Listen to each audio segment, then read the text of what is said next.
Prior to installation of floor, sweep and/or vacuum to remove all dust and debris. Determine which direction the planks will be installed. Carefully measure the room to determine squareness and to determine the width of the last row of planks. A minimum 5/16" expansion space is required around the perimeter of the room and all vertical objects.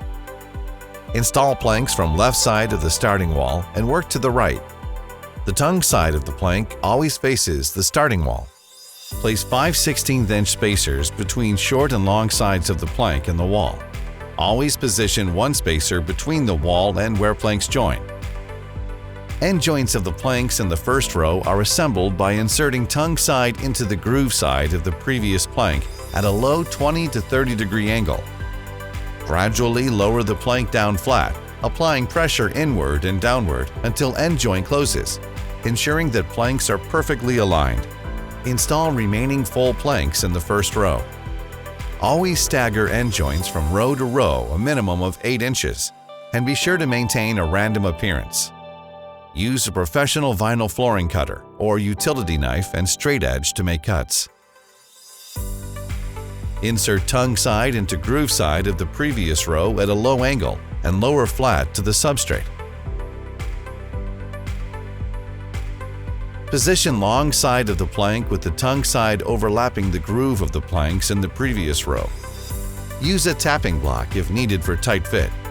It is important to make sure that first 2 rows are straight and square, or this will adversely affect the entire installation.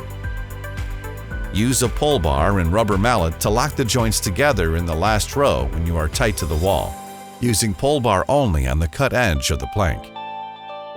Continue working from left to right, row by row. Use a tapping block to achieve a tight fit on the long joints of every row. Gently tap the planks into the click of the previous row to make sure they are tightly clicked together, making sure there are no gaps and the flooring lays flat. Any gapping can compromise the entire installation.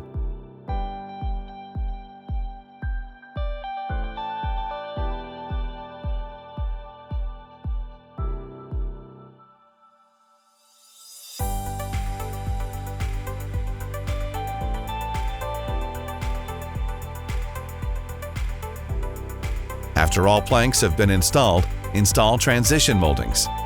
Do not fasten any moldings through the flooring. Install quarter round or baseboard molding. Do not fasten moldings through the flooring. Fasten into the wall.